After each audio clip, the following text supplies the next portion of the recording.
Your rights as a U.S. citizen, explained simply.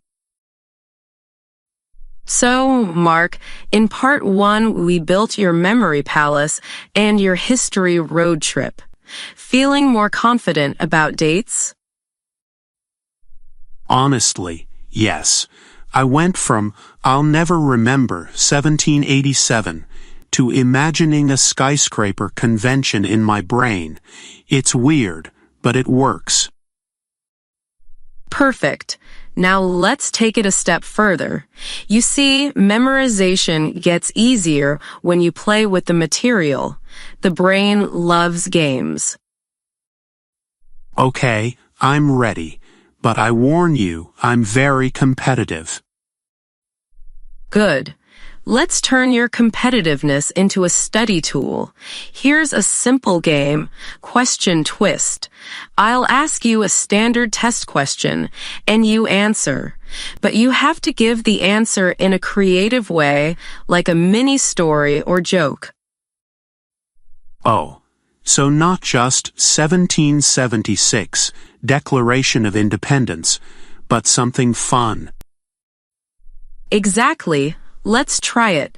Question 1. When was the Declaration of Independence adopted? July 4th, 1776. That's when Jefferson signed the Freedom Fireworks contract, and the sky spelled 1776 in giant letters. Beautiful. You gave the answer, but you also wrapped it in imagery. That's how it sticks. Ready for another. When was the Constitution written? 1787. The Founding Fathers were basically in hard hats, constructing a skyscraper made of rules. See? That's way more fun than dry memorization. Want to make it harder? Bring it on. Okay. What did the Emancipation Proclamation do? Easy. Lincoln barged into my bathroom while I was brushing my teeth and said, "Surprise, you're free," which, by the way, I'm never going to forget. Perfect. You're not just memorizing facts, you're entertaining yourself. That's how comedians remember routines, actors remember lines, and yes, how students remember test answers. I love this. It's like I'm rehearsing a one-man play. Exactly. And that's another trick. Treat studying like rehearsing a script. If you repeat your answers with rhythm and performance, you'll lock them in. So if I sit in my living room, pretending I'm at the test, saying, July 4th, 1776, Freedom Fireworks, I'm not crazy. I'm studying. Absolutely. You're building muscle memory for your brain. I can get behind that. I like feeling like I'm part of a performance, not just an exam. And the best part, the officer doesn't mind if you're animated. They just want the correct answer. But if acting it out helps you recall it, that's a win. So basically, turn boring questions into improv comedy.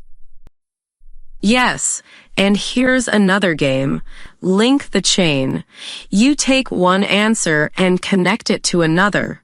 For example, the Declaration of Independence in 1776 leads to the Constitution in 1787, which leads to the Bill of Rights in 1791. Each event is a link in the chain.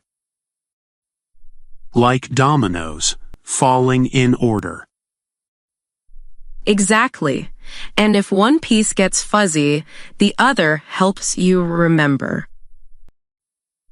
That's brilliant. Because sometimes I forget the exact number, but if I know the sequence, I can work backwards. That's the trick. Dates don't live alone, they live in families. Families I can actually remember. Wow. So, how are you feeling? Like I'm winning a game show instead of studying for a test. That's the goal. Turn study into play, and the answers will follow you into the exam naturally. Now, Mark, let's crank it up another notch. You've got the memory palace, the history road trip, and the study games. But there's one more powerful tool, role play. Oh, do I have to act like George Washington now? Not quite. We're going to role play the citizenship officer. I'll play the officer, and you'll be you. The difference is, I'll challenge you like they might. No warning, no multiple choice, just direct questions. Oh boy. Okay, let's do it. Good morning, Mark. Are you ready for your civics test? Good morning, officer. Yes, I'm ready. Question 1. When was the Constitution written? 1787, during the big skyscraper convention in Philadelphia. Good. Next, who was president during the Great Depression and World War II? Franklin Roosevelt. He was like America's coach during the hardest season, keeping the team together and fighting two major games at once. Nice analogy. Okay, when is the last day you can send in federal income tax forms? April 15th, Tax Day, aka the day everyone collectively sighs. Correct. Name one war fought by the United States in the 1900s.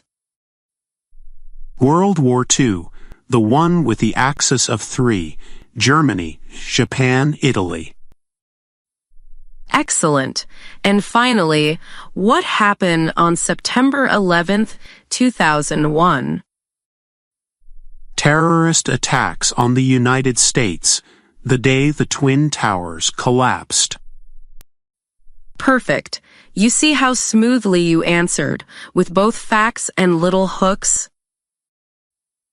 Yeah, it actually felt like a conversation, not a firing squad. That's exactly it. Officers aren't trying to trap you. They're just checking that you know the basics. If you answer clearly and confidently, they move on. But what if I blank? Then you take a breath and use your hooks. For example, if you blank on 1787, you think, wait, Constitution, that skyscraper convention, oh yes, 1787, your imagination saves you. Makes me feel less panicked. Exactly. Role play helps because it gets you comfortable hearing the questions out loud, not just reading them. So I should practice with friends or family, acting like officers. Absolutely. Even a child could quiz you. They'll love pretending to be officer serious while you answer. And every time, you get smoother. I can already picture my nephew shouting, "When was the Declaration adopted?"